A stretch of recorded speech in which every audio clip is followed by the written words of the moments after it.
Hello, welcome to our webinar today, The Benefits of a Bilingual Education for Children and Opportunities for Life.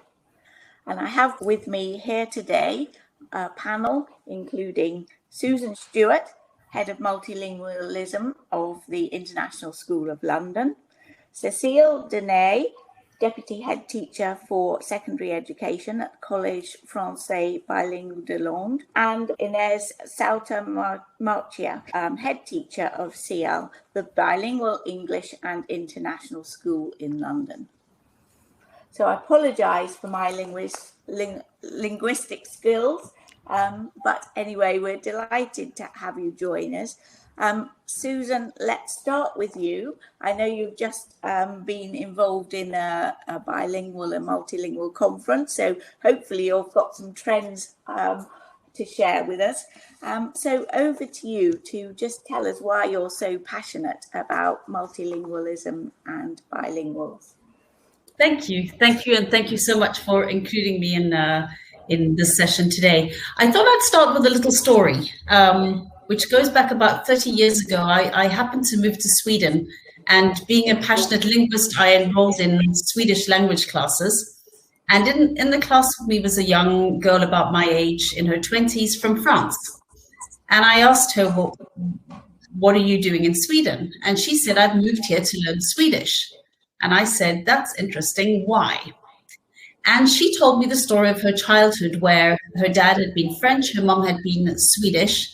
And at that time in the 70s, many parents were given advice that growing up with two languages was going to be confusing for children. And as a result, her mom had decided to speak French with her.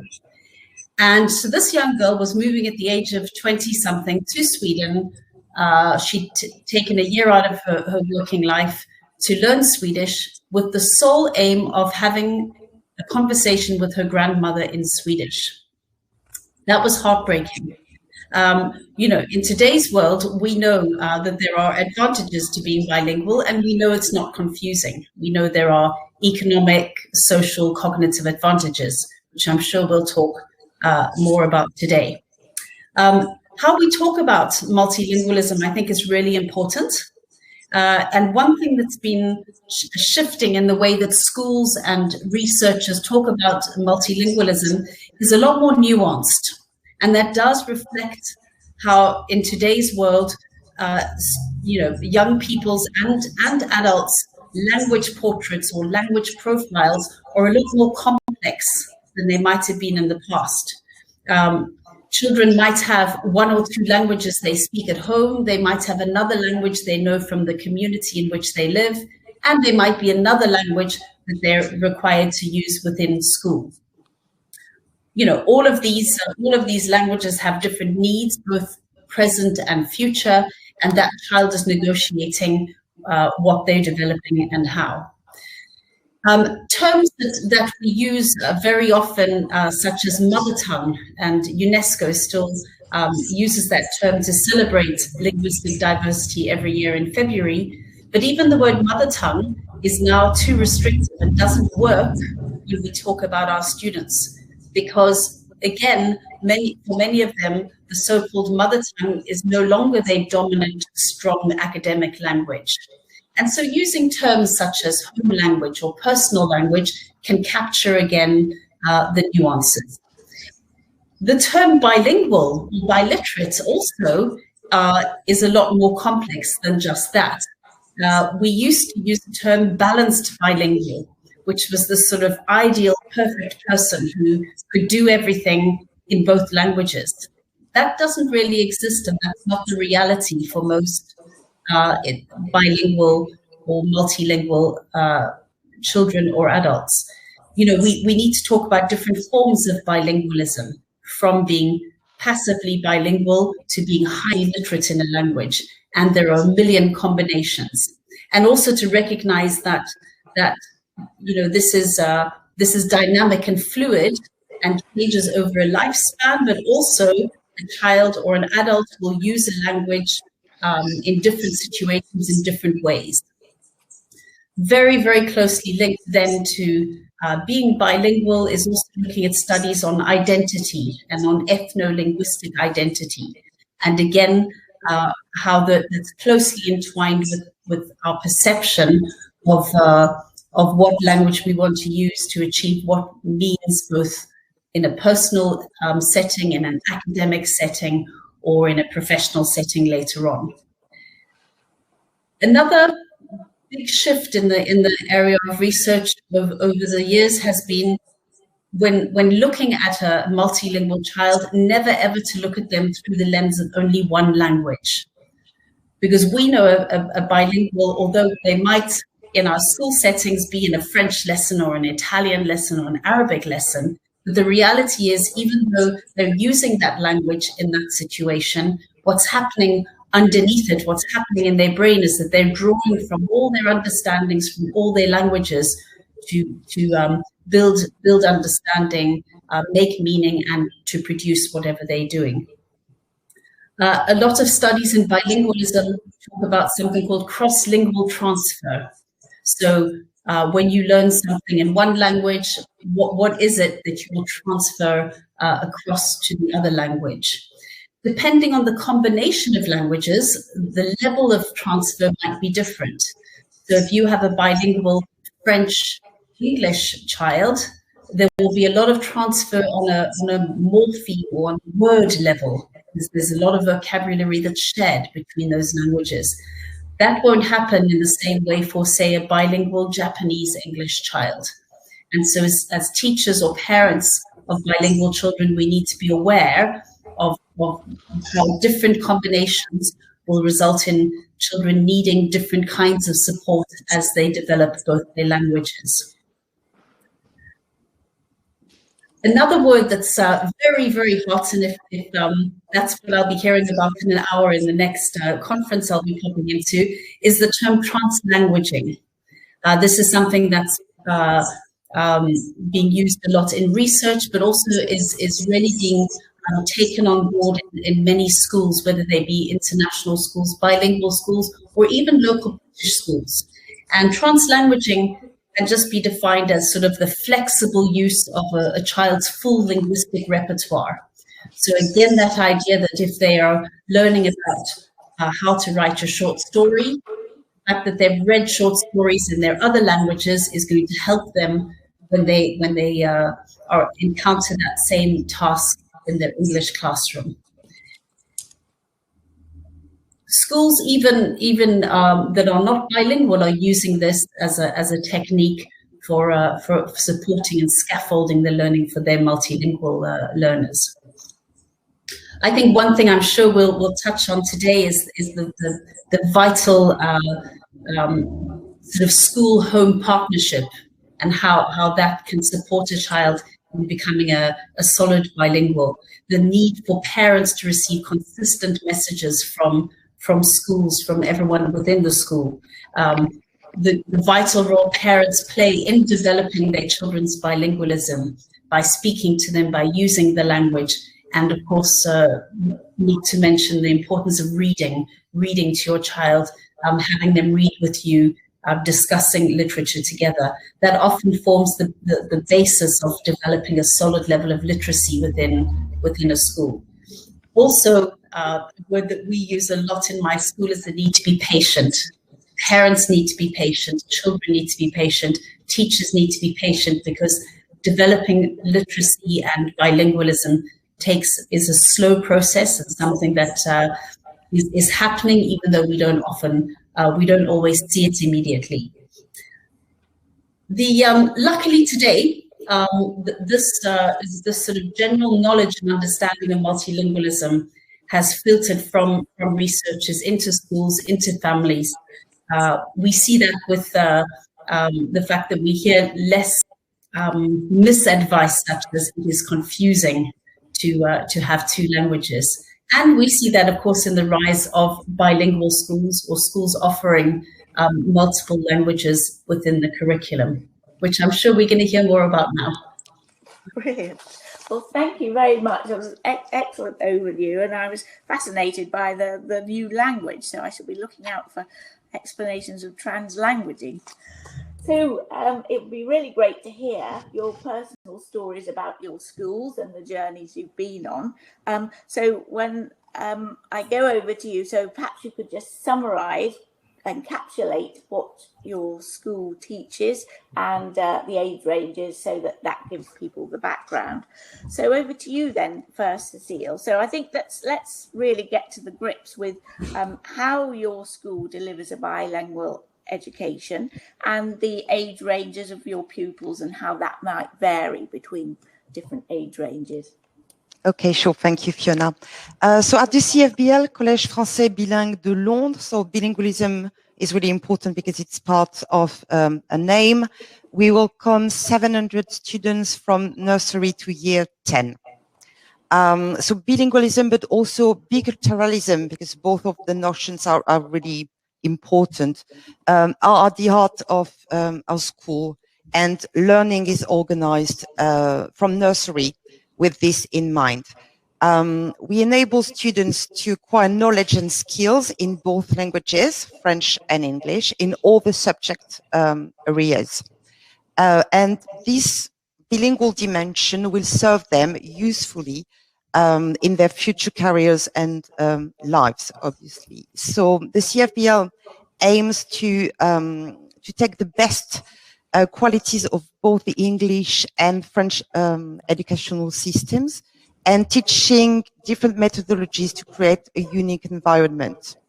For this, we try to recruit teachers with profiles demonstrate a strong interest and a background in languages and other cultures.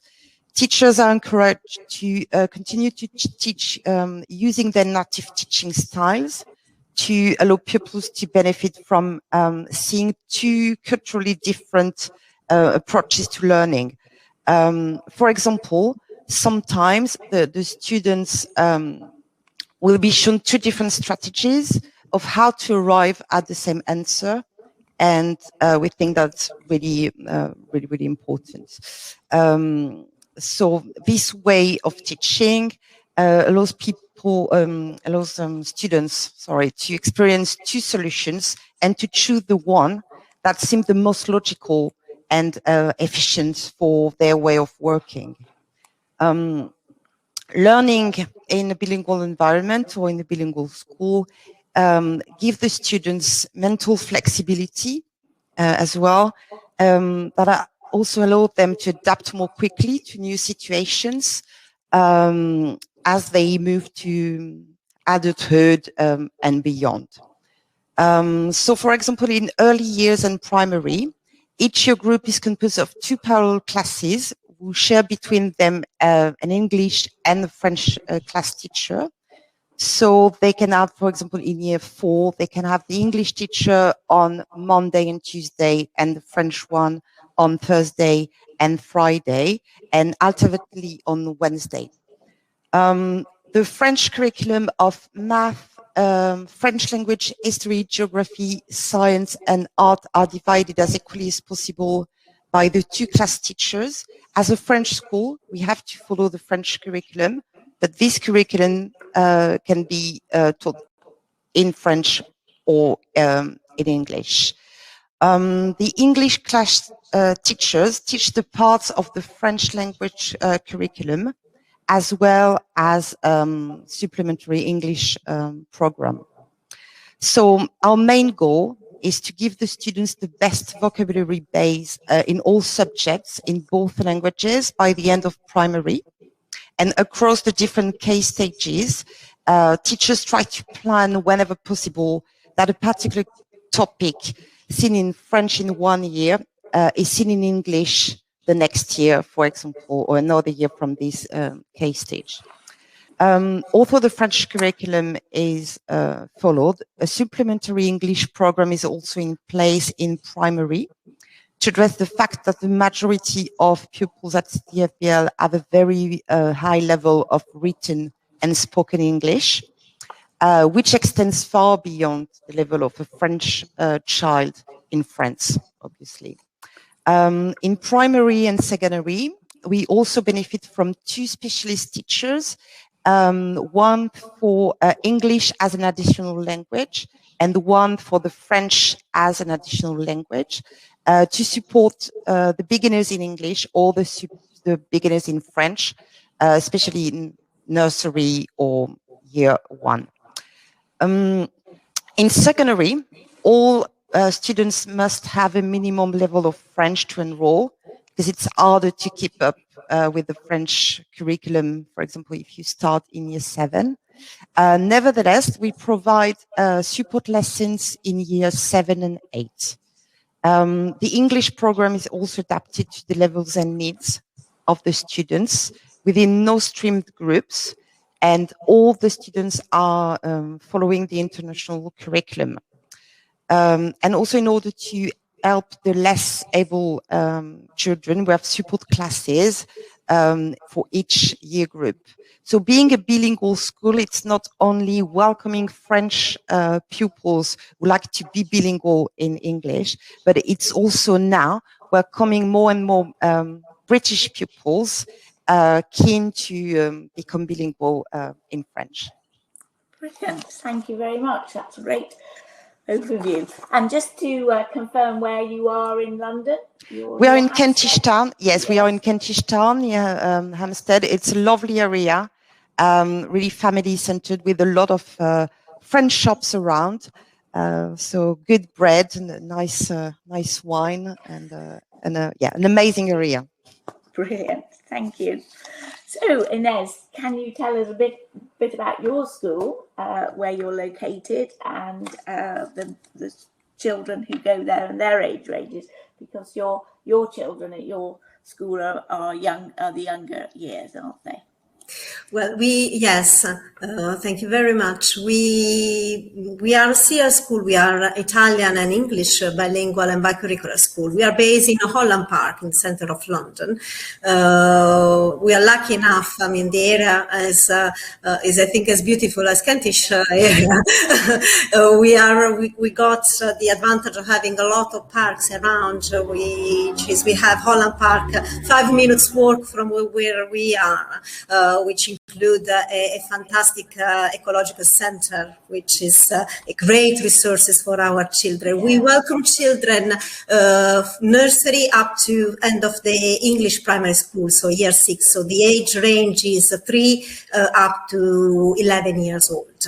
And as I said, we are not just a bilingual school, but we are also bicurricular, which means that our children work on a curriculum which is created by us by merging together the English and the Italian curriculum. We are recognized both by the Italian government and by the Department for Education. We are inspected by Ofsted as well, on top of the inspection from the Italian Ministry of Education.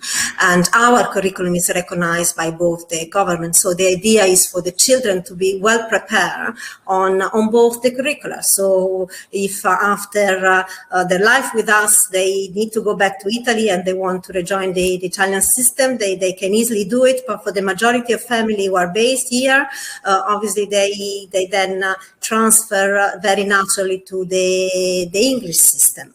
And that's why we go up to year 6 in order to facilitate this transition.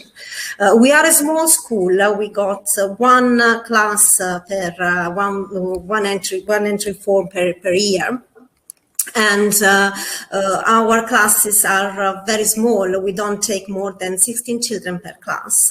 And the idea is to keep this number limited, is because for us it's paramount to tailor the teaching and learning to the children's needs and ability. In order to do that, you have to have the ability to work very close with them. And that's why we try to keep these classes size limited. And with the teachers normally work also a teaching assistant, so that the ratio between teachers and pupil in early years is 1 to 5, and in the primary is 1 to 8. So for every 8 children, there is an adult working with them. And this is not only because obviously the children might need support with the languages, because we, being an international school, we got sometimes children who join us in the middle of their the primary, not from the very beginning, but also because from the teaching point of view, as such, if you can follow the children needs, the children rhythm in their learning, you can really get the best out of them, because children develop in very different phases, and sometimes they are more stimulated by some subject, and sometimes other times they are more interested in other activity. And if you can follow their path, you can really get the best out of them. For us, the differentiation of the teaching is an high priority. We also, as Cécile was saying, they're doing in the French school, we also have obviously assistance for those children who need support with the language. I mean, we don't have our ambitious system is totally inclusive. So we don't we accept children who arrive from any background, from any school system. We don't choose children according to the ability of understanding of a language or another. The point for us is we will do our best in order to support the children from their basis. So if they need supported with a language or with others, we'll do our best to provide. And we also have some staff who are specialized in English as an additional language or Italian as an additional language. And they work across the school, all the school years. Sometimes they work in class with the children, but if they need, they also run a booster class. They can be either one-to-one class or small group size class with children who are at the same level of the language, in order to support the development of the languages. And the way this teacher work is that they follow the plan of the children are working in class, so the children don't feel emarginated by the rest of the class within this booster class, but they do it at the cell level in order to reinforce and boost their language knowledge. Brilliant. Okay, thank you very much. So Susan, your school, you have full age ranges and a lot of different languages. So perhaps you could just tell us how you support them at International School of London.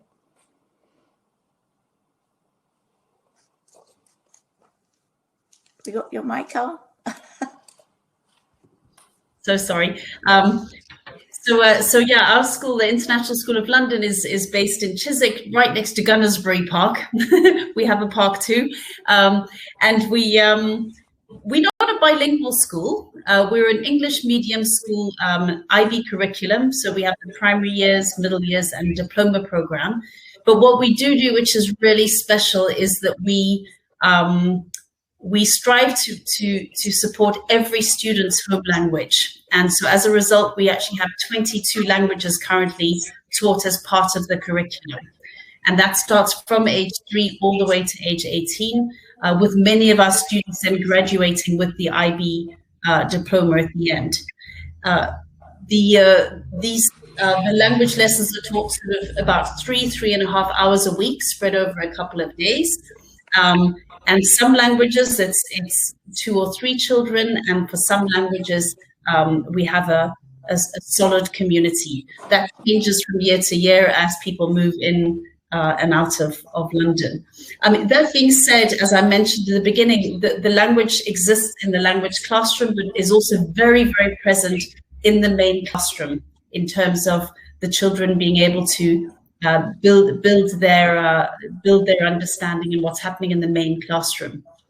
Thanks to our language program, like in your schools, we don't have a minimum requirement for English. So many of our students join us new to English, We continue to develop their literacy in their home language, and then with the support of classroom teachers and English language learner teachers, those children acquire English and access the learning in class. Yeah, lovely. That's lovely. Thank you very much. So I think let's just widen it out a little bit, because we will have parents listening to this. And I wonder if you're picking up that parents are perhaps having more of an interest in language and connecting with the countries they may have come from, their heritage. And then there's also, as a result of COVID, the fact that families may not be in the country they thought they were going to be. They may be not planning to move away, and they may be an international family living in London and attracted to a bilingual education. And then there's also, of course, very important to our audience, companies that are planning ahead and thinking, well, we'll get our international assignment programs moving again. And it's good for us to know what schools are around. And often it's quite difficult to persuade parents to move at all, let alone if there are languages to be taken into advantage as one of the necessities. So perhaps you could just pick up individually how you feel things have changed, or maybe they haven't. So maybe let's go over to you again, Cecile. Have the parents' attitudes been changing, or do you think you've still got the same mix of parents coming to the school? And what's it going to be like in the future? Do you think we've now had Brexit and left the EU, so lots of other possibilities? Yeah, that's a lot of uncertainty, actually, because we don't know exactly what's going to happen with the Brexit. For sure, that the majority of the parents at the CFBL are like a binational. We have a lot of parents like mixed between French and British, and usually they spend their whole life actually in the UK. So for them, I think it's quite reassuring to know that you still have the French curriculum, and at any point you can go back to France, or you can study in France at the uni, for example, knowing that your children just had the opportunity to follow the French curriculum. But still we try to develop the way of teaching, the British way of teaching. So that's actually for the parents a great combination. We also have French parents, both parents are French, who decided to move to London for a couple of years. And sometimes they're a bit scared just to jump into the British system straight away, knowing that they're just going to spend a few years in London. But they also want to develop bilingualism for their children. That's also an option. I think the main challenge now for the CFBL is to attract British parents, knowing that we are an outstanding school in Kentish Town, and we can really offer like a bilingual teaching from nursery or year one. Obviously, as I said previously, it's easier to start in nursery or year one. To be completely honest, it's a little bit harder if you decide, for example, to join a bilingual school in year 7. It's still possible, but it's going to be hard work. But for now, we're pretty confident about the future, and I think we do all agree today to say that it's an amazing opportunity for children to be able to study in a bilingual school, and it's not only for the future career, but it's also for you to be a more open-minded adult and to be more open to the world and the people around you. Right, thank you. Inez, do you think that sense of global mindedness is increasingly important to the parents that come across your door? I think so. I think so. As both Cecilia and Suzanne would underline, I mean, the approach to bilingual education is changing rapidly, and parents and carers are really now taking in consideration bilingual school just for because they are bilingual, not because they teach their own language.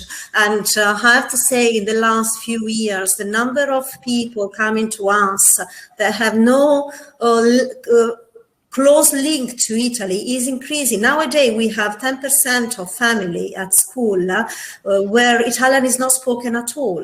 And for us, it's a great success because, as I said, we are all inclusive, and we do welcome family with no background in Italian or in Italy. Well, family who are just interested in broader education because, as I said, we are bicurricular. So obviously other curricular is, we try to get the best out of these two systems. So we try to offer a bit more than Italian or the purely English one. And for the bilingualism that our children grow into, because as Cecilia and Susan said, obviously recent studies show that it gives an extra gear to our children's mind, and also growing up in a bicultural, multicultural environment obviously expose them to different approach to life, and nowadays I think it's very important in order to teach our children tolerance and respect for the whole world community. Which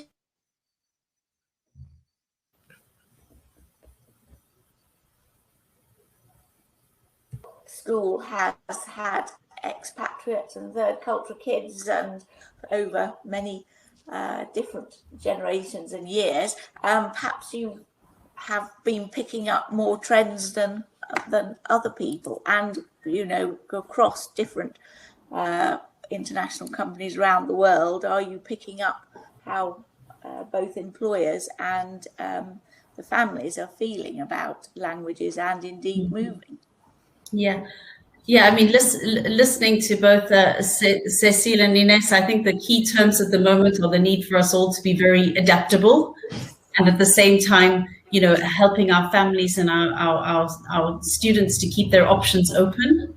And of course, developing languages or offering languages is such an ideal way to do so. What we've experienced in the last year at ISL, which I'm sure you have too, is we have a very fluid population. We have, for example, a large Japanese community, and they tend to move in April. And so what we've had is families joining us during the last two lockdowns, coming into London, first-time expatriation, new to English, new to the UK, and their first encounter with schooling in the UK is online. And so how have we as a school managed to support those families and those students in that transition? And that's where having this broad range of home language teachers who can be that vital link to the families has been really, really precious to be able to listen to them and make sure that they're able to connect socially and academically with us as best as possible in this situation. And I think also you have a special outreach to the parents as well, to help them to keep the language skills up. So if you'd like to just tell us a little bit about that, and then we can just see what the other schools do and how important it is to involve the families in the school activities. Yeah, I think, well, one of the things I do is we offer a parent English class.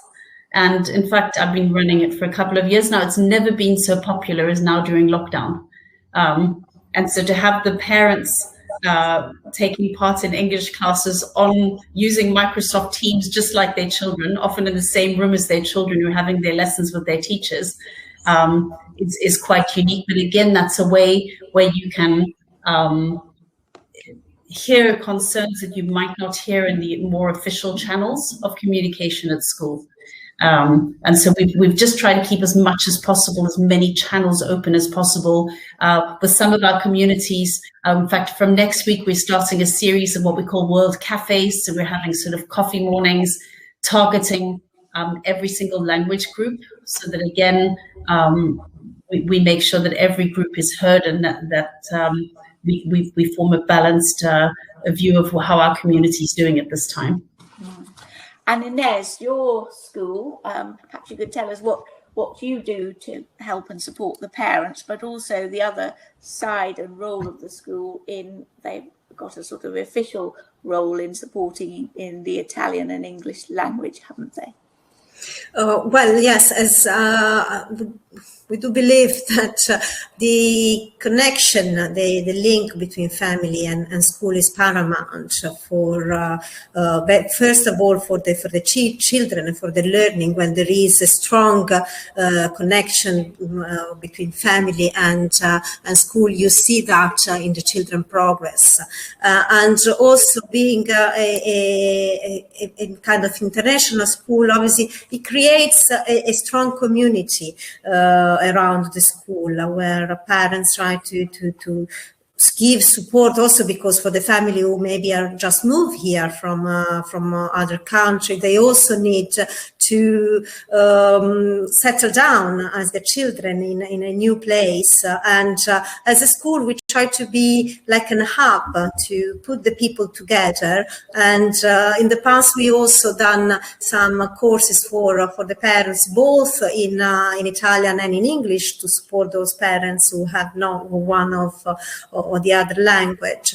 And we try to involve them as much as we can in the school life. We communicate with them regularly, trying to communicate it in both languages every time is possible, and trying to involve them in what the children are doing, and try also to take advantage of some of their professionalism. And we welcome them to run a workshop to our children, just to talk about what they do, what is their expertise, and which is a nice way to tighten that link between school and families. Thank you very much. So, Cecile, what activities and ways do you have of involving and helping the parents to support the children with their language skills? Yeah, we have a really strong parental community at the CFBL, not only French and British, obviously. We have like 35 nationalities in total. That's quite a lot. We're lucky enough to have like a parents association, and this association is amazing. The parents organize a lot of activities. For example, during the remote learning period, it was quite hard for the students, because after spending a couple of hours in front of the Zoom with the lessons, it was a bit, overwhelming for them. So, for example, during half term, parents organized a few activities like chess competition, making some puppets with socks, cooking lesson. So we know that we can count on the parents. They also involved in the different bodies of the school, because we have the board, and we have like parents, trustee. So they usually always around, helping us to provide the best education, but not only the academic one, because education is a little bit more than that. So it's also about helping each other. The parents have like WhatsApp groups to organize like picking up from for the children after school, welcoming new parents, organizing picnics, wine tasting, a gala for the year 10, for example. So without the support of the parents, I think it's impossible for a school just to work properly. And especially in bilingual schools, because sometimes you can have some differences, like cultural differences, and it's also really helpful to have the support from like British parents sometimes, just to explain few things, or cultural differences, or the British parents or the French parents trying to describe particularism to British parents, as they can be a little bit surprised by a way of teaching or a way to deal with things in general. So that's always really funny and always really rewarding.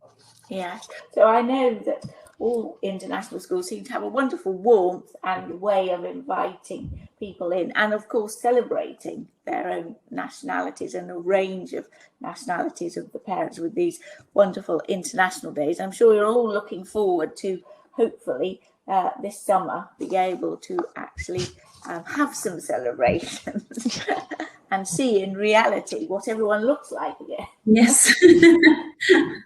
So we'll all certainly look forward to that. So what about these aspirations for really brainy children? And if you speak languages, this is really going to give your child a super start. Is that true, Susan, from the research and the surveys? So how does that help the brain and the brain power? It is and it isn't. It is something that's been grabbed on by the popular press and celebrated a lot. However, I think Cecile mentioned, this idea of flexibility, and definitely what we know is that bilingual and multilingual children are flexible, both in the way that they solve problems, but also, as Cecile just mentioned, so a child who is bilingual is also bicultural, and will naturally understand that in different languages we might discuss things in a different way. We might reach a consensus in a different way. Imagine having those skills already when you enter the workplace and are negotiating in a multinational company. So those are the kind of things that our children acquire without realizing, often within our environments, that does serve them very well. Also, a bilingual child or a trilingual child, and I'm sure we've all learned that once you have that flexibility of hearing different sounds, hearing different languages, understanding different languages have words in different orders, means that when you encounter a third or a fourth or a fifth language, your brain is so much more flexible in terms of being able to acquire new structures and new sounds. Brilliant, thank you. And your students will go all over the world into all sorts of universities and different kinds of careers. Yeah. Yes, again, we used keeping options open. If a child can finish secondary school with a high degree of literacy in 2 languages, that keeps university options open. That keeps work options open. So yes, our students tend to go either back to their home countries to university, the UK, or some to the US also. Right, so plenty of options. So you're certainly not shortchanging yourself. No. Plenty of languages. And where do you find your children going to, Cecile, and what?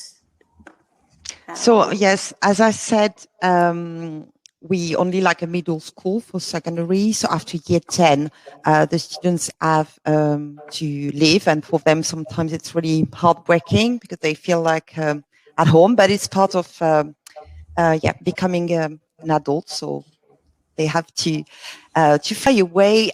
So the students can choose between French and the English streams, usually after year 6 and after year 10. And they can choose between the British system in British school. So more students choose this path after year 6 and join like British school in year 7. Some of them are doing this after year 10. So every year we have like around 4 to 6 students out of 60 choosing the British system. Usually they go in French lycée, so Charles de Gaulle, or mostly Winston Churchill in Wembley. and they can choose between the IB stream or the OIB, so that's an option. So you have the French baccalaureate at the end, but with an option, for example, you can study history and geography in English, depending on what you would like to do after high school. If you choose the IB or the OIB, you can apply both in universities or Grande École in France, or also for universities in the UK. Some of the students are going to Canada, the US as well, and the most prestigious universities in the UK, universities from the Russell Group or Oxbridge. For example, last year, 70% of the students receiving an offer from Oxbridge after the Wembley, the Winston Churchill, High School, were CFBL's former students. So we're really proud of them, and I think that's a recognition of our quality of teaching. So a really good spread there of opportunities. And Inez, your younger children, they've got a lot of different options as well.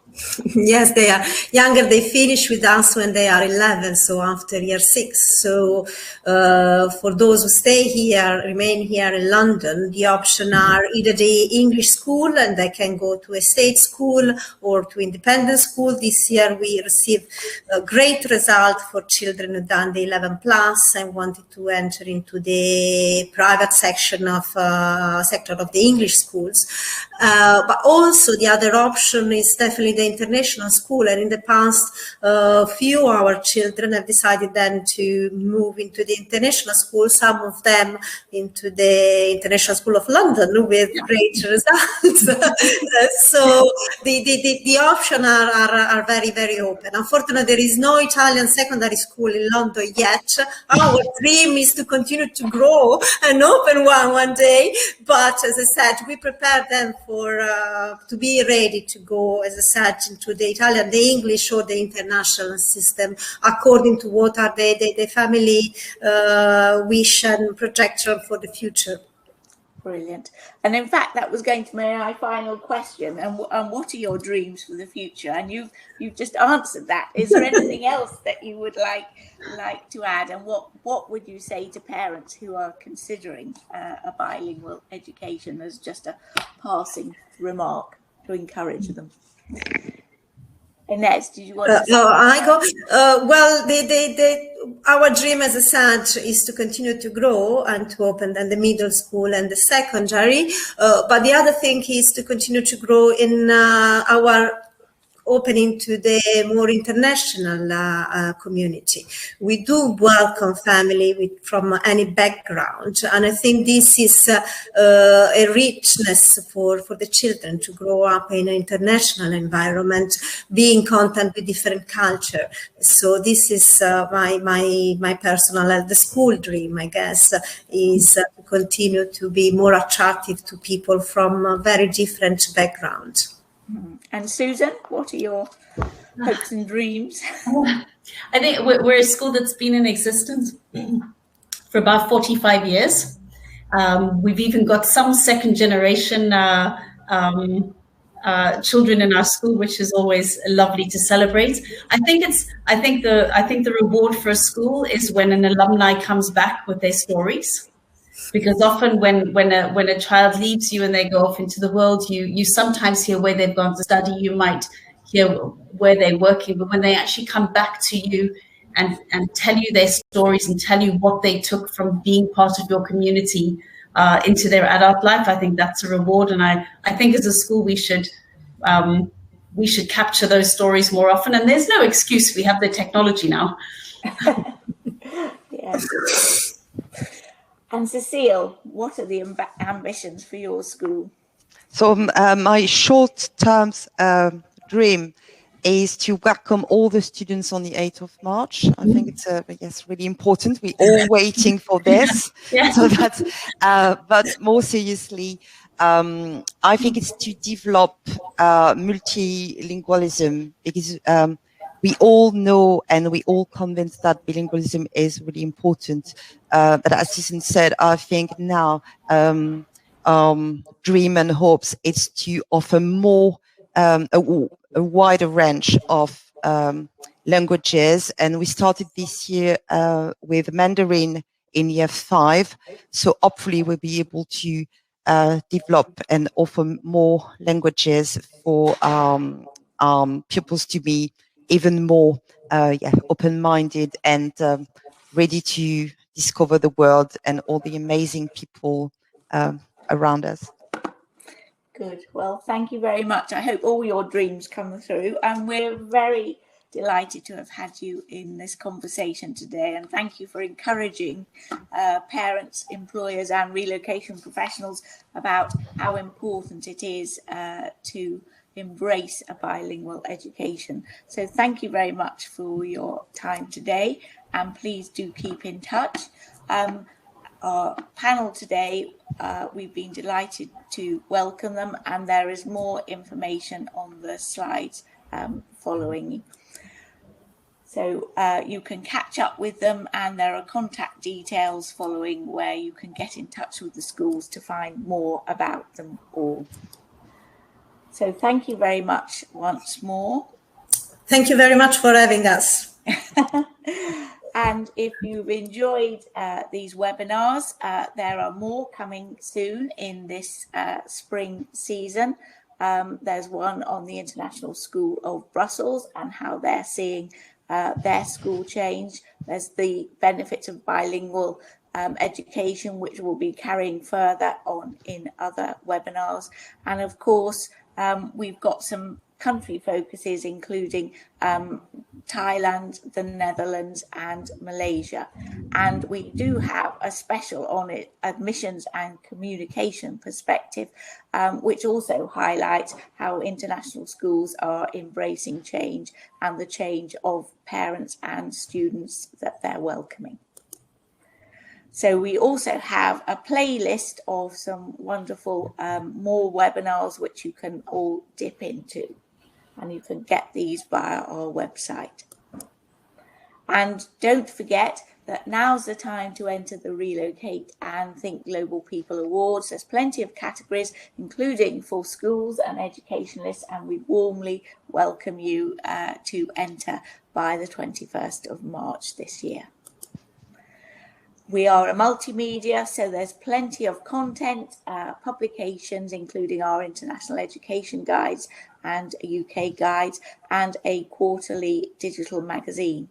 So please do take advantage of lots of educational schools information daily and on our website. And as part of the school fair this spring season, you can catch up with schools like these on the feature pages. You can see their videos, you can enjoy their virtual school tours and read all about them. So this is a fabulous opportunity to share in this wonderful admissions season. So thank you once again for enjoying us, and we look forward to welcome you at the next webinar. And do get in touch with the schools here today if you want to find more about them. Goodbye. Bye-bye. Bye. Bye.